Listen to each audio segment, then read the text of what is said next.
Welcome to JayhawkJukebox. I'm Toby. And I'm Elijah, and this is Song of the Week.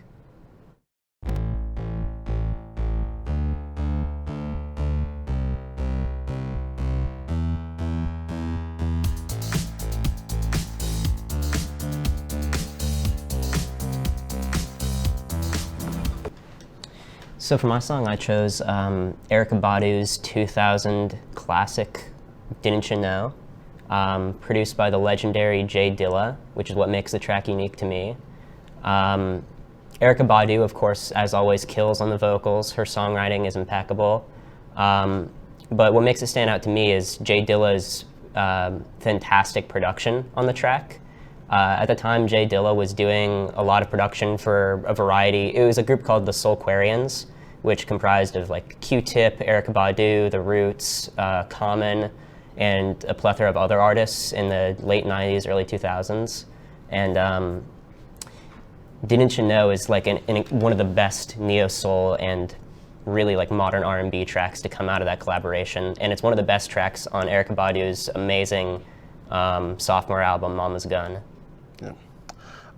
One thing I love about that song is how it's been featured on many current rappers' songs, such as Man I Is off of No Pressure, which is Logic's album. Mm-hmm. Logic has used that sample actually multiple times, mainly because of the bongo and that beginning beautiful and how it just comes to that bridge with that bongo, and then it comes with the keys and the chords. It's a beautiful song. My song of the week is Are We Still Friends by Tyler, the Creator. Tyler has an amazing influence from Erykah Badu. He always quotes her all the time. This song, Are We Still Friends, it really wraps up the whole album of Igor as a whole.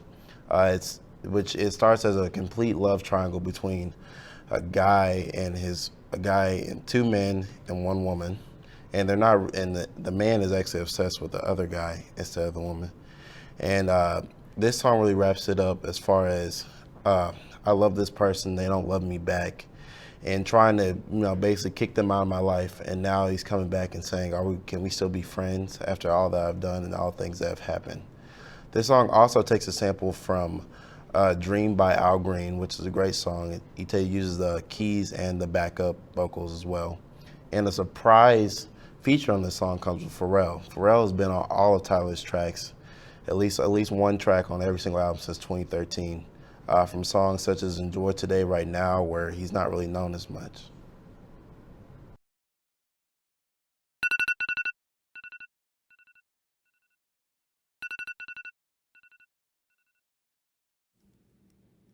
Have you ever slept 8 hours and woke up still tired?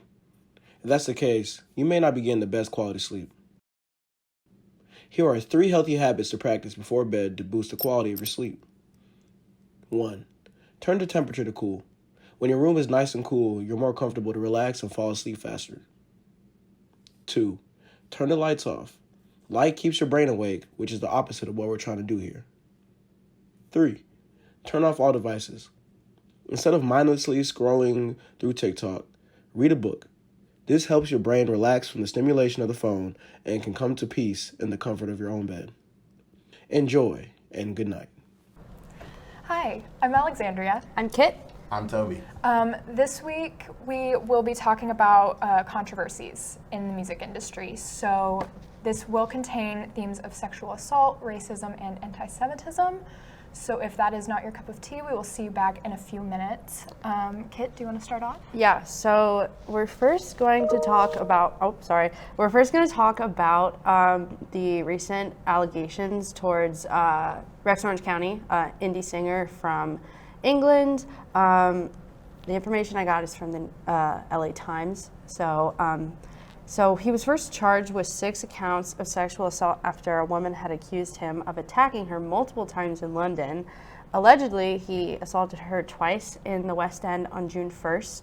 She also accused him of assaulting her in a taxi and 3 times at his home in Notting Hill the next day. Obviously, he denies these charges, and his first court date that he had was October 10th, with a provisional trial date set for January 3rd. An official statement from his representatives reads as Alex, which is his real name, is shocked by the allegations, which he denies and looks forward to clearing his name in court. He is unable to make any further comment because of the ongoing proceedings, which, I mean, I don't know if you guys agree, but that is such a PR statement. It doesn't have any, heart or thought to it whatsoever, which is very not good. It's not looking good for him. The information had come out actually after he had canceled the rest of his tour for seemingly no reason. He had performed the last show of the set dates that he was going to play, but refused to answer why they had been canceled, which is also very suspicious. And I do want to point out, so I actually found out about this through Twitter, and obviously Twitter detectives are going to be Twitter detectives. And I did see some things that weren't adding up. Like some people say that he wasn't in London on June 1st, so like this couldn't be possible. But also, like the whole like, oh, he could never do this. Like he's such an angel. He would never do this kind of thing. And I think that we'll talk about this in a few minutes. But it's kind of like you really can't trust anyone. But so that's pretty much all we know about what's going on right now. He obviously hasn't made any other statements. So it's still a bit up in the air as to what's happening. So I guess we, as nosy people, are gonna have to wait until January 3rd to figure out what's going on. But obviously, like siding with the victims, even if it ends up not being true, is like kind of like the main thing. So that's all I have about that. So now Toby is gonna talk about Kanye one West. thing that you mentioned was PR. Yes. And that's one thing that I'm starting to feel from this Kanye West situation. Yes. Kanye West recently went on Tucker Carlson and Drunken Interview, which is hosted by Noor, famous artist from the early 2000s. Kanye seems to be throwing a lot of things out there, such as him talking about how he's more right rather than left and how he feels about the left as well as describing the right. And some things that he said about Jewish people in the Jewish community came out very, very wrong. He basically made it seem like that them being successful was like, something that makes him upset, or he hates his comments come off like he hates seeing Jewish people happy or succeeding. Yeah. And it seems like to me that Kanye realizes that he is more than just a man.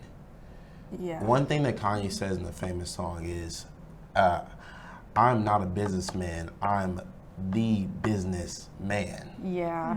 Kanye is the brand. Kanye is a name that brings all the money and brings everything.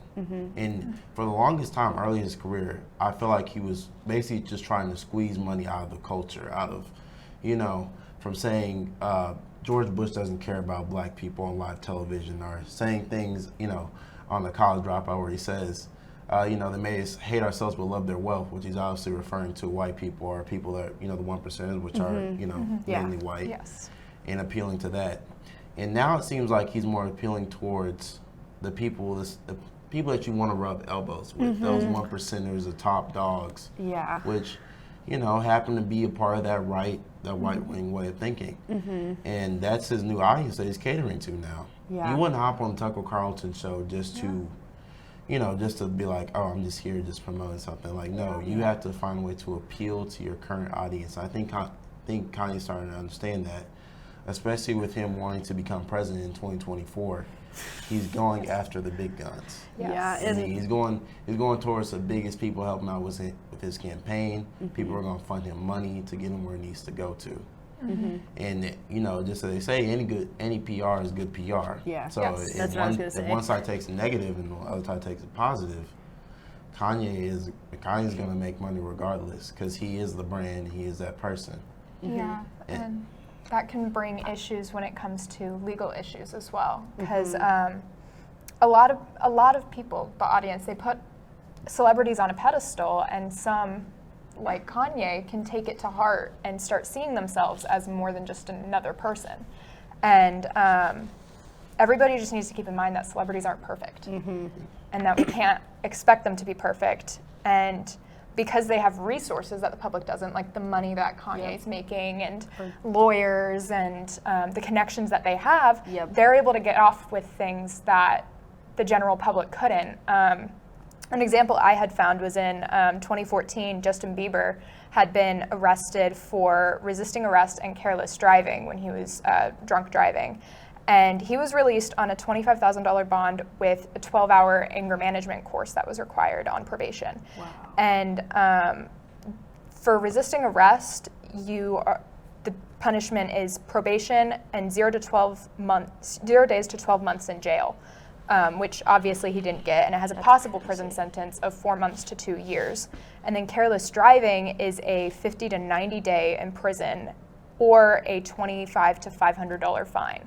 So these celebrities are able to get away with it. Yeah, and it's like kind of crazy, like how I had mentioned, like with Rex, how it's like everyone's like, he can never do something like that. It's like, yes, he can. Yes. He is a human being. They, like you said, they aren't perfect. Yes. And I think that's like probably the biggest takeaway that we need to leave here with as we wrap up. Yes. So yeah, pretty much that's all we have for today. We'll do Jukebox on the Street next. So thanks, guys. I'm back! We back! Welcome back, Jayhawks. We missed you last week, but this week we're asking a very important question, and that question is, What was your first concert? let's go. Hey, Mitch. Today we're asking what your first concert was. Morgan Wallen. I think it was Toby Mac. I've never been to a real concert, but one time I went to, a random place and we listened to a country music artist. That's fun. I don't remember his name. That's okay. Morgan Wallen. I think it was a country concert. It was called Country Stampede Oh. in Topeka. Okay, cool. Yeah, somewhere. Meghan Trainor. Oh, that's a good one. Also, if you guys want to support KU Hockey, can you please come support KU Hockey? I have multiple eggs in one basket and would really appreciate it if you guys came out. I think Aerosmith. That's really good, actually. I went to Cake in 7th grade. Jared Neiman. It was probably like a Fish concert in Colorado with my dad. That sounds awesome. Yeah. One Direction. That is amazing. Can you answer a question real quick? Okay. My first concert was Dave Chappelle last summer in Minneapolis, Minnesota. Ooh, that's kind of interesting. It was kind of interesting. There was protesters outside. Oh, fun. Yeah, I didn't. Awesome. I bought the tickets before there was protests, so I didn't know it was gonna be controversial. That's okay. And then we had to sneak out the back. That's kind of a good story, though. That's a good Crazy experience. story, yeah. I like What was that. your first concert? I guess we'll do it right now. Okay, my first concert was actually a triple threat of Allie and AJ, Hannah Montana, and the Cheetah Girls. Mine was Selena Gomez in the Scene. Let's go! Hannah Montana, Best of Both Worlds with Miley Cyrus. Mine was also Hannah Montana. Let's go! Cheetah Girls. What is a concert you've been to, Morgan? Hannah Montana, I think, was my first. That was my first. I'm not 100% sure, but like 90% sure. Awesome. Thank you so much. Thank you. So welcome. Hey, Jason, what was your first concert? Okay. My first concert was two openers. We had Neon Trees, Owl City. They were opening for Maroon 5. Wait, I kind of love that though. Wait, I remember that tour. I remember that tour. Oh my gosh. It's one of my deepest regrets that was. No, Maroon 5 is a good. I actually like Maroon 5. I don't know what's wrong with you. Jonas Brothers. That's amazing. Yeah, I was That's like 10. Taylor Swift. Taylor Swift, 1989. Snoop Dogg's 420 concert in Lincoln, Nebraska. It was wonderful. Oh my God. There was a lot of incense in the air, and it couldn't have been a better experience. What is your favorite concert that you've been to? Ooh, favorite concert I've been to. You go first. Okay, my favorite concert that I went to is the first time that I saw Wallows in 2019 because I was at like a 200-person venue and I was like front barricade. Dylan Minnette like hit me with his guitar. Oh. It was like, and Brandon LeMasters like sang to me and it was like the greatest day of my life. And I met them and it was beautiful. Mine was probably a smaller band called Why Don't We? I know Why Don't We. So I've gone to 2 of their concerts, but my dad was able to get me back a all-access pass for my first one that I saw, and I got to hang out backstage, and one of the members let me listen to his earpiece to hear how loud the audience was. I guess since we're talking about concerts, do you want to just like run through like some of the artists you've seen? Yeah. So, okay. So Selena Gomez in the Scene was my first. Before that, if you want to count it, Disney on Ice. I've seen Paul Simon. That one was a really cool concert. My parents took me to that. Why Don't We? I think those are the main like concerts I've been to of like big artists. Yeah. I've been to multiple local concerts. My best friend Ellie Labar is an artist, so I'm her roadie for concerts. Nice. And then my two friends, Walter Sunrise and Nile Rivers, are in a band called Truant Kids, and I've seen their stuff as well. So it's always fun to go to local artists. I also saw Jack and Jack, and pretty much opened for them. Oh my God. So that one was a really cool concert. I've seen Wallows twice. I've seen Panic at the Disco twice. I've seen 5 Seconds of Summer twice. I've seen One Direction during the Take Me Home tour. And then I've seen The Regrets, and I've seen Greer. And I've seen this local band in Phoenix called Cheap Motels. And they are really good. You should check them out on Spotify. Their EP that they have is really good. I saw the Imagination Movers. I saw Slay. I've seen the Black Creatures like 10 times. I saw Dua Lipa with Megan Thee Stallion opening. And the most recent show I saw was the Black Star Kids promoting the mixtape that we're about to talk about in this next segment. That's a transition. See, Tristan, we can do transitions. I love seeing all these Disney classics. Yes, like a lot of Hannah Montana, few Cheetah Girls. A lot of people like recently their first concert, which I'm kind of surprised about because like we're adults. Yeah. So we're gonna wrap it up. Thanks for watching. We'll see you next week. Next week will be a little bit spooky. All right, we'll see you next week. Bye. Bye. Hello, Jayhawks. By the way, you look great today. Right now, we're going to talk about the new Black Star Kids mixtape, Cyber Kiss. Now, Cyber Kiss was released about a month ago on September 23rd. Since then, I have listened to it several times through. And I would really like to know what you thought, Eli. Yeah, I'm a first-time listener, but you're a long-time Black Star Kids fan, right? This is... I just listened to them this past week. Yeah. I think I've been listening to them for a couple years now. I think I started around 2020, where you had nothing to do but discover new music. But I was really excited because they're a local group and then so I actually had a chance to see them promote this new mixtape. I'm not entirely sure why this is a mixtape and not an album. It's not a full length. It's not considered an album. It's called a mixtape. But I got to see them promote it live at the Record Bar on the 26th, just 3 days after it came out, and it was great. I had an amazing time. Yeah, as a first-time listener, the best thing I can like compare it to is probably Brockhampton. Like it kind of just reminds me of some Midwest Brockhampton, but in a very good way. It's distinct from Brockhampton though. It's got a lot of that like 90s grunge to it. Do you agree with that? I felt like there was, I felt some Smashing Pumpkins inspiration on like Boycott, but with more electronic. Boycott, definitely. It's really hard to put a pin in terms of what this group sounds like, because just when you think you know, they'll do something completely different. Yeah, but it's pretty, at least on this new album that I listened to, because it's my only exposure, it was just pop and rap throughout the whole thing, but they mix electronic in there and a lot of 90s influence. The song Do the Right Thing, based off a movie from the 90s.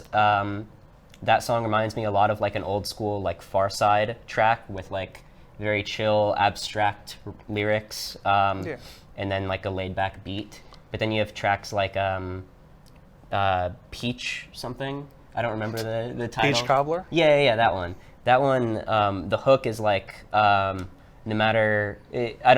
gist of it is like, no matter what happens in my life, I'm pretty, so I'll be happy.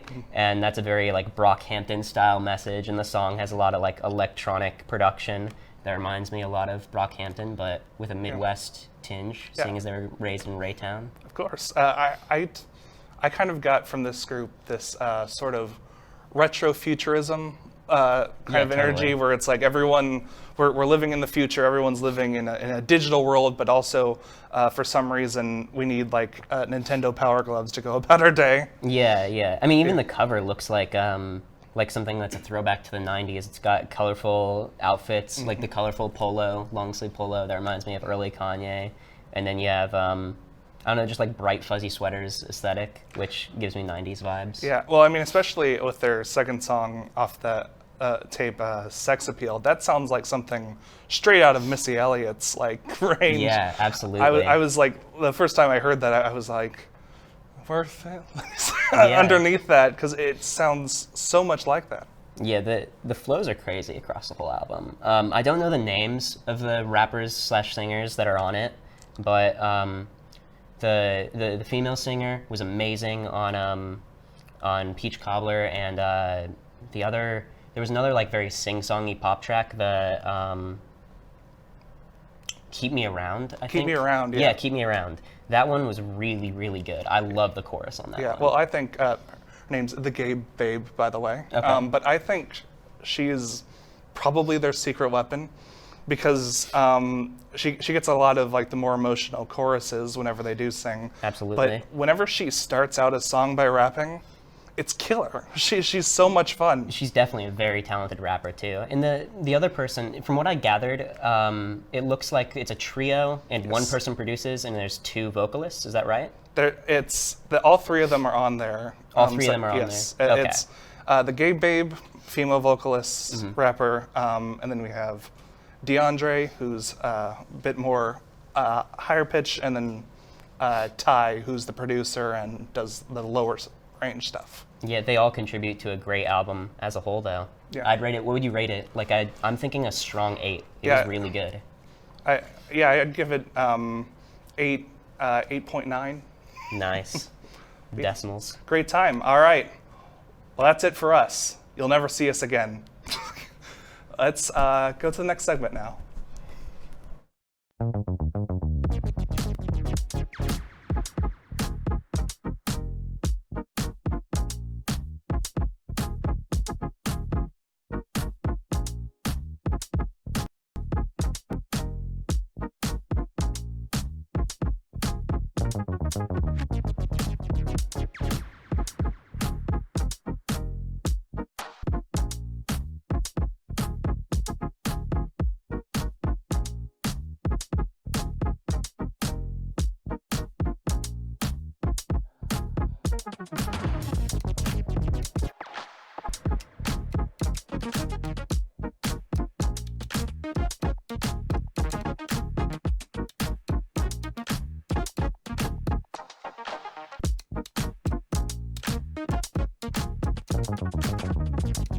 Well, let's see what kind of quality programming we have here.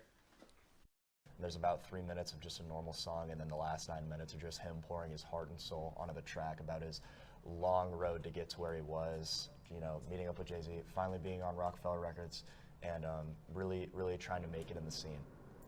Welcome to this week's concert forecast. I'm Alexandria, filling in for Hayden this week. So starting out with today, we have Blaine B., the Chlorguards, Dalima Kaplan, and the New Tabs performing at the Replay tonight. It's an all-ages show, starts at 6 p.m., and there will be a $5 cover.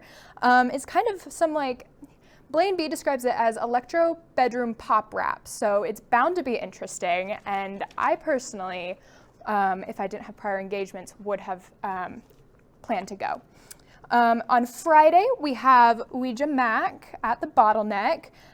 He has Hex and DJ Chunk as his special guests, and that is a alternative rap show.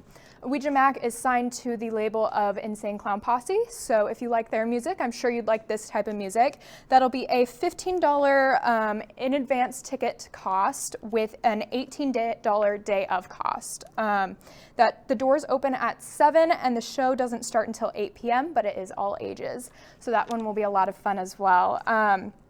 On Saturday, there's an African Caribbean party at Lucia. Go enjoy some reggae. The band is New Common Ground. It's at 9 p.m. and that'll be a $10 fee. And then on Sunday, there's a Corey Phillips and the Band of Light. at the Replay. That'll be $5 cover R&B funk disco. That'll be a lot of fun, 6 p.m. And then on Monday, I don't know my directions. On Monday, we've got the Sing and Rhyme Story Time at the Lawrence Public Library. That one is free. That should be a lot of fun. Tuesday, there's the Electric Blues Jam at Caw Valley Public House. This seems to be a weekly thing. Should be a lot of fun. Listen to some nice local blues artists. And then on Wednesday at the Replay, there's the Halloween Drag Show. It's 18 and up, and it'll be $7 for 18 to 20-year-olds and $5 for 21 and up, and it starts at 10:30 p.m. So that should be a lot of fun as well. And that is what we've got for this week's concert forecast, and we will head into our next segment now.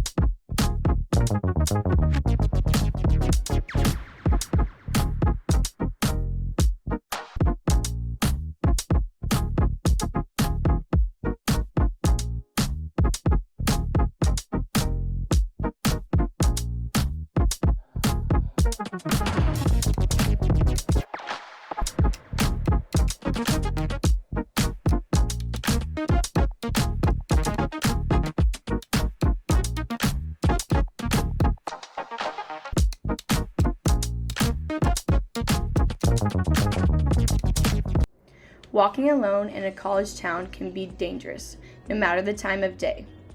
Lawrence might seem like a small town, but there is still tons of crime that happens.